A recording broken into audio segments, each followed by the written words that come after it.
Hello friends, అందరికీ నమస్తే అండి. స్వాధ్యాయంలో భాగంగా మనం కరుణ బుక్ గురించి తెలుసుకుంటున్నాం ఫ్రెండ్స్. ముందుగా బ్రహ్మర్షి పితామహ పత్రిజీ గారికి, స్వర్ణమాల అమ్మగారికి నా ఆత్మ ప్రణామాలు. కరుణ బుక్ రచయిత అయిన ఓషో గారికి నా ఆత్మ ప్రణామాలు. అలాగే నాకు ఈ అవకాశాన్ని ఇచ్చిన నాయుడు గారి ధ్యాన కుటుంబానికి నా ఆత్మ ప్రణామాలు. మనం ఈరోజు ఇంకా చాప్టర్లోకి వెళ్ళబోతున్నాం ఫ్రెండ్స్. పార్ట్ 13 ఒక జెన్ కథ గురించి తెలుసుకుంటున్నాము. ప్రముఖ జెన్ గురువు బేంకి నిర్వహిస్తున్న ధ్యాన వారోత్సవాలలో ఆయన శిష్యులలో ఒకడు దొంగతనం చేస్తూ దొరికిపోవడంలో ఆయన శిష్యులందరూ వాడిపై ఫిర్యాదు చేశారు. కానీ గురువు ఆ విషయాన్ని ఏమాత్రం పట్టించుకోలేదు.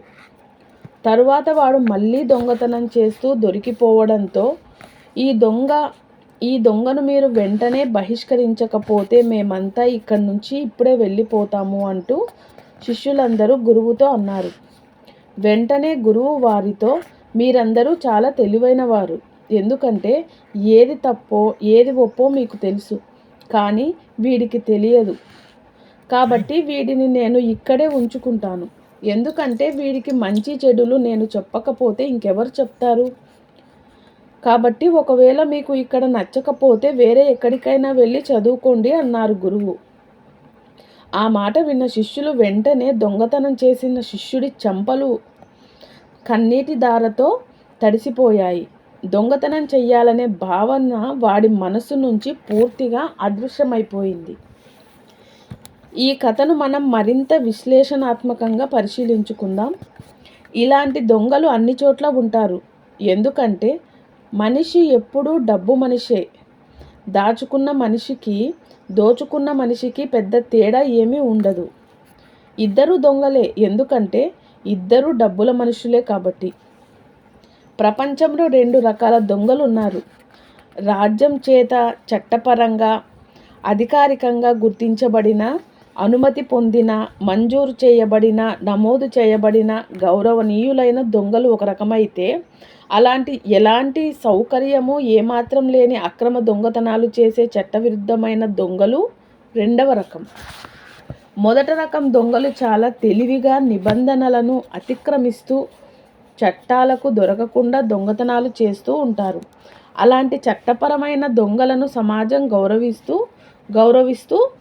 గౌరవం లభిస్తూ ఉంటుంది. ఇక రెండవ రకమైన తెలివి తక్కువ దొంగలు చట్టవిరుద్ధంగా దొంగతనాలు చేస్తూ దొరికిపోతూ ఉంటారు. అలాంటి వారికి సమాజంలో గౌరవం లభించదు. కాబట్టి దొరికే వరకు అందరూ దొంగలే, ఎందుకంటే అందరూ డబ్బు మనుషులే. పైగా చట్టాలకు చిక్కకుండా తెలివిగా తప్పించుకునే దొంగలలో కొందరు రాజులవుతారు. మీరు రాజకీయ నాయకులందరూ దొంగలే. అందుకే వారు చట్టాలకు చిక్కిన దొంగలను అక్రమ రవాణా ద్వారా పెద్ద ఎత్తులలో దోచుకునే ఇతర దొంగలను నాశనం చేసేందుకు ప్రయత్నిస్తారు. కానీ నిజానికి వాళ్ళు కూడా చాలా తెలివిగా చట్టాలకు చిక్కకుండా చట్టపరమైన దొంగతనాలు చేసే ఘరానా దొంగలే. అధికారంలో ఉన్నంత వరకు వారు ఏదో విధంగా తప్పించుకు తిరుగుతారు. అధికారం పోగానే వారి అసలు రంగు బయటపడుతుంది. ఈ వాస్తవం తెలుసు కాబట్టి పై కథలోని జెన్ గురువు తన శిష్యుడు చేసిన దొంగతనాన్ని, వాడిని వెంటనే బహిష్కరించకపోతే మేమందరం వెళ్ళిపోతామంటూ ఇతర శిష్యులు చేసిన బెదిరింపుల్ని ఏమాత్రం పట్టించుకోకుండా వారితో, వీరందరూ చాలా తెలివైన వారు కాబట్టి మీరు ఎక్కడికైనా ఎలాగైనా వెళ్ళి బతకగలరు, కానీ వీడు మీలా బతకలేడు. కాబట్టి ఎలా బతకాలో వీడికి నేను చెప్పకపోతే ఇంకెవరు చెప్తారు? పైగా మీరు ఇక్కడికి ధ్యానం చేసేందుకు రాలేదు. అదే నిజమైతే మీరు వీడిని క్షమించేవారు. కాబట్టి వీడు నా దగ్గరే ఉంటాడు. మీరు ఇక్కడ ఉండడం ఇష్టం లేకపోతే హాయిగా వెళ్ళిపోవచ్చు అన్నాడు. అసలైన గురువు అలా ఉంటాడు. బుద్ధత్వాన్ని అర్థం చేసుకోవడం కొంచెం కష్టమే. ఒక సంఘటన ఇలా జరిగింది. అనేక నేరాలు, ఘోరాలు, పాపాలు చేసిన ఒక దొంగ బుద్ధుడి గొప్పతనం గురించి తెలుసుకొని ఆయన శిష్యుడిగా దీక్ష తీసుకోవాలనుకుంటున్నాడు. కానీ తన దుర్మార్గం గురించి తెలిసిన ఆయన శిష్యులు బుద్ధుని కలిసేందుకు ఏమాత్రం అనుమతించరని అతనికి తెలుసు. అందుకే అతడు బుద్ధుడిని కలిసేందుకు ప్రధాన ద్వారం నుంచి కాకుండా వెనుక వైపు ఉన్న గోడ దూకి లోపలికి వెళ్ళి శిష్యులకు దొరికిపోయాడు. ఆ సమయంలో బుద్ధుడు అక్కడ లేడు, భిక్షాటనకు వెళ్ళాడు. నేను దొంగతనం చేసేందుకు రాలేదు, పాప ప్రక్షాళన కోసం బుద్ధుడి దగ్గరకు వచ్చాను అంటాడు అతను. సన్యాసి దీక్ష తీసుకోవాలని నేను బుద్ధుడి దగ్గరకు వచ్చాను. ప్రధాన ద్వారం గుండా వస్తే నా గురించి తెలిసిన మీరు నన్ను లోపలికి రానివ్వరనే ఇలా గోడ దూకి వచ్చాను అని అన్నాడు. నా మాట నమ్మండి అన్నాడు. బుద్ధుడి శిష్యులతో ఆ దొంగ అలా చెప్పాడు. ఆ సమయంలో బుద్ధుడు అక్కడ లేని కారణంగా ఆయన ముఖ్య శిష్యులలో ఒకడైన సారీపుత్రుడు దగ్గరకు శిష్యులు ఆ దొంగను తీసుకువెళ్ళారు. సారీపుత్రుడు పూర్వజన్మలను తెలుసుకోగల జ్యోతిష్యుడు కూడా.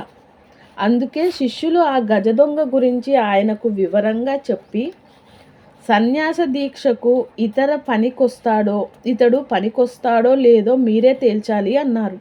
వెంటనే ఆ దొంగ పూర్వజన్మలను పరిశీలించిన సారీపుత్రుడు భయంతో వణికిపోతూ, వీడు చాలా ప్రమాదకరమైన వ్యక్తి. గత 80,000 జన్మలలో వీడు 80,000 హత్యలు చేశాడు. వీడు ఎప్పటికీ మారడు. చివరికి వీడిని మార్చడం మన గురువు బుద్ధుడి వల్ల కూడా కాదు. కాబట్టి వెంటనే వీడిని బయటకు గెంటేయండి అన్నాడు. అది విన్న వెంటనే ఆ దొంగ ఆత్మహత్య చేసుకోవాలని నిర్ణయించుకొని పక్కనే ఉన్న గోడకు తల బాదుకుంటున్నాడు. సరిగ్గా అదే సమయానికి భిక్షాటన ముగించుకొని అటుగా వచ్చిన బుద్ధుడు అతడిని ఆపి లోపలికి తీసుకువచ్చి అతడికి సన్యాస దీక్ష ఇచ్చి, వారం రోజులలో ఇతనికి జ్ఞానోదయం అవుతుంది అన్నాడు.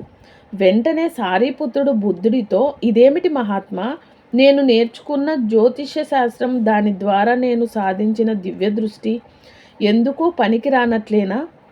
నేను అతనికి 80,000 జన్మలను పరిశీలించాను. ఇలాంటి వ్యక్తికి వారం రోజుల్లో జ్ఞానోదయం కలిగే పక్షంలో ఈ జ్యోతిష్య శాస్త్రం ఎందుకు? ఈ గత జన్మల పరిశీలన ఎందుకు? అదంతా అర్థరహితమే కదా అన్నాడు. వెంటనే బుద్ధుడు అతనితో, నువ్వు ఈ దొంగ గత 80,000 జన్మలు పరిశీలించావే కానీ ఇతని భవిష్యత్తును ఏమాత్రం పరిశీలించలేదు. గతం గతించినదే కదా, దాని గురించి ఇప్పుడెందుకు? ఎవరైనా ఎప్పుడైనా మనస్ఫూర్తిగా నేను మారాలి అనుకుంటే ఖచ్చితంగా మారగలరు. పాపం, వీడు గత 80,000 జన్మలుగా మోస్తున్న పాపభారాన్ని సాధ్యమైనంత తొందరగా వదిలించుకొని పూర్తిగా మారాలని చాలా బలంగా కోరుకుంటున్నాడు. అందుకే వీడిని వారం రోజుల్లో జ్ఞానోదయం వీడికి లభిస్తుంది అని నేను అంటున్నాను. ఎందుకంటే వాడి కోరిక తీవ్రత ఆ స్థాయిలో ఉంది కాబట్టి. నువ్వు మంచివాడివే, నీ గత జన్మల భారం నీపై ఎక్కువగా లేదు. ఎందుకంటే అనేక జన్మల నుంచి నువ్వు చాలా మేధస్సుతో జన్మించిన బ్రాహ్మణుడివి. అందుకే నీలో అలాంటి ధార్మిక భావాలున్నాయి. కానీ నీకు ఇంకా జ్ఞానోదయం కాలేదు. అందుకే వీడిని క్షమించలేకపోతున్నావు. ప్రజల పరివర్తన విషయంలో ఇక్కడ నువ్వు ఒక మౌలిక సత్యాన్ని తెలుసుకోవాలి. విపరీతమైన ఆరాధన భావనలో నలిగిపోతున్న వ్యక్తులలో పరివర్తన చాలా సులభంగా చోటు చేసుకుంటుంది. కానీ తాము చేస్తున్నది మంచిది, సరైనదే అని భావించే వ్యక్తులలో పరివర్తన చోటు చేసుకోవడం చాలా కష్టం. అందుకే ధార్మికులు రూపాంతరం చెందడం చాలా కష్టము, అధార్మికులు రూపాంతరం చెందడం చాలా సులభము. కాబట్టి నా దగ్గరకు వచ్చిన ధార్మికుల గురించి నేను అంతగా పట్టించుకోను. కానీ నా దగ్గరకు వచ్చిన అధార్మికుల గురించి నేను ఎప్పుడూ ఎక్కువగా పట్టించుకుంటూ వారితో ఎక్కువగా ఉంటాను. ఎందుకంటే పరివర్తన చోటు చేసుకునే అవకాశం అక్కడ చాలా ఎక్కువగా ఉంటుంది. జీవిత మర్మం ఇదే. కాబట్టి నువ్వు ధార్మికుడివని ఎప్పుడూ భావించకు. అలాగే నువ్వు చేస్తున్నది ఒప్పు అని, ఇతరులు చేస్తున్నది తప్పు అని ఎప్పుడూ భావించకు. అలాంటి భావనలో ఎప్పుడూ ఇరుక్కోకు. ఎందుకంటే తప్పొప్పులు ఎప్పుడూ కలిసే ఉంటాయి. కాబట్టి వ్యక్తులు ఎలాంటి వారైనా వారిని అంగీకరించు, ఎందుకంటే వారు ఎప్పుడూ అలాగే ఉంటారు. వారి తప్పొప్పులు నిర్ణయించేందుకు నువ్వెవరివి? వారి తప్పు వారినే బాధిస్తుంది, వారి ఒప్పు వారినే ఆశీర్వదిస్తుంది. కాబట్టి వారిని నువ్వెందుకు ఖండించాలి? నీ ఖండన నీలో ఒక రకమైన అహాన్ని కలిగిస్తుంది. అందుకే అందరూ ఇతరుల తప్పొప్పులు ఎందుకు ఎంచుతూ ఉంటారు? అది వారిలో ఎప్పుడూ తాము ఒప్పు అనే భావాన్ని కలిగిస్తూ ఉంటుంది కాబట్టి. దొంగతనాలు, హత్యలు చేసిన వారు కూడా తాము తప్పు చెయ్యట్లేదనే భావిస్తారు. అలా భావించకపోతే వారు ఆ పని చెయ్యలేరు. అలా వారి అహం బలపడుతూ ఉంటుంది. కాబట్టి కరుణతో, ప్రేమతో తెలివిగా ఉండు. ఇతరుల గురించి ఎలాంటి తీర్పులు చెప్పకుండా మామూలుగా ఉండు. అలాగే నువ్వు ఎవరూ కాని విధంగా ఉండు. అలాంటి స్థితిలోనే అసలైన అతిథి నీ దగ్గరకు వస్తాడు. ఇలాంటి అతిథికి ఆతిథ్యమిచ్చే స్థాయి నుంచి నువ్వు చేరుకో అన్నాడు. ఎంతో అద్భుతంగా ఉంది కదా ఫ్రెండ్స్. హృదయాలు, మనస్సులు. ఎదుటి వ్యక్తికి సహాయపడేందుకు ప్రయత్నించడం అంటే ఏమిటి? ఎదుటి వ్యక్తికి సహాయపడేందుకు ప్రయత్నించడం అంటే ఏమిటి? అది ఎలాంటి షరతులు లేని ప్రేమతో ఎదుటి వ్యక్తిని గౌరవించేందుకు బదులు వారిని మార్చేందుకు ప్రయత్నిస్తున్నట్లు నాకు తరచుగా అనిపిస్తూ ఉంటుంది. దయచేసి దీని గురించి ప్రసంగించండి. ఎదుటి వ్యక్తికి సహాయపడేందుకు ప్రయత్నించడానికి, అలాగే ఆ వ్యక్తిని మార్చేందుకు ప్రయత్నించడానికి మధ్య చాలా తేడా ఉంది.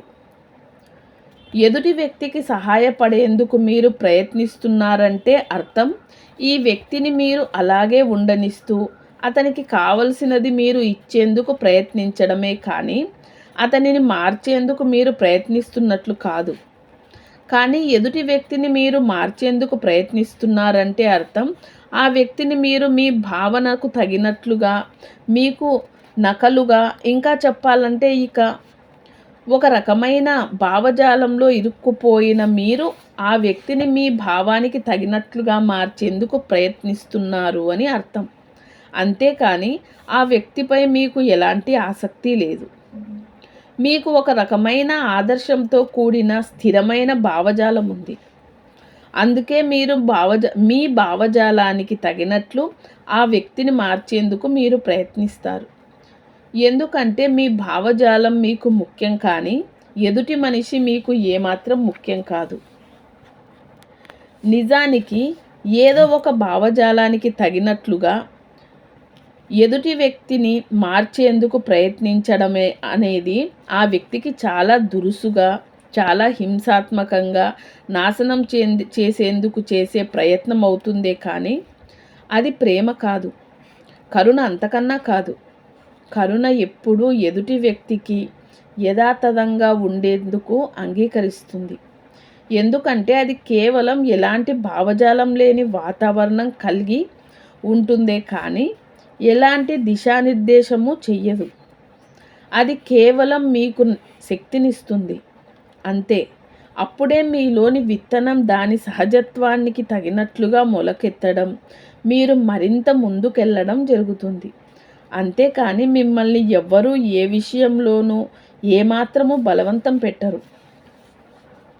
మీరు ఇతరులకు సహాయపడండి అని నేను అంటున్నానంటే అర్థం వారుగా ఉండేందుకు సహాయపడండి అని. అనేక మంది తమ ధర్మోపదేశాల ద్వారా ఇతరులను తమ భావజాలానికి తగినట్లుగా మార్చేందుకు, మత మార్పిడి చేసేందుకు ప్రయత్నిస్తూ ఉంటారు. కాబట్టే ప్రపంచమంతా అధార్మికంగా ఉందని నేను అంటున్నాను. వ్యక్తి కన్నా భావజాలం మరింత ముఖ్యమైనదిగా ఎప్పుడూ ఉండకూడదు. ఇంకా చెప్పాలంటే మొత్తం మానవాళి కూడా ఒక మనిషి కన్నా ఏమాత్రం ముఖ్యమైనది కాదు. ఎందుకంటే మానవాళి అనేది కేవలం ఒక భావన మాత్రమే, కానీ ఒక మనిషి అనేది ఒక వాస్తవానికి ప్రతిరూపం. కాబట్టి మానవాళి గురించి పూర్తిగా మర్చిపోయి అసలైన వాస్తవమైన జీవం ఉట్టిపడే మనిషిని గుర్తుంచుకోండి. ఎందుకంటే మానవాళి కోసం, అలాగే క్రీస్తు, బుద్ధుడు, మహమ్మద్ లాంటి వ్యక్తుల భావజాలాలతో నిండిన క్రైస్తవం, మహమ్మదీయం, బౌద్ధం లాంటి మతాల కోసం మనుష్యులను త్యాగం చెయ్యడం చాలా సులభం. కాబట్టి వ్యక్తులకు సహాయపడండి, అంతేకాని వారిని త్యాగం చెయ్యకండి. ఎవరినైనా త్యాగం చేసేందుకు మీరెవరు? ఎవరికి వారే ఒక ముగింపు. కాబట్టి ఎవరిని ఒక సాధారణంగా ఉపయోగించకండి. మనిషి కోసం సబ్బాత్ కానీ కోసం మనిషి కాదు అన్న జీసస్ మాటలు అర్థం అదే. ఓకే ఫ్రెండ్స్, మిగతాది రేపు చదువుకుందామండి. Thank you.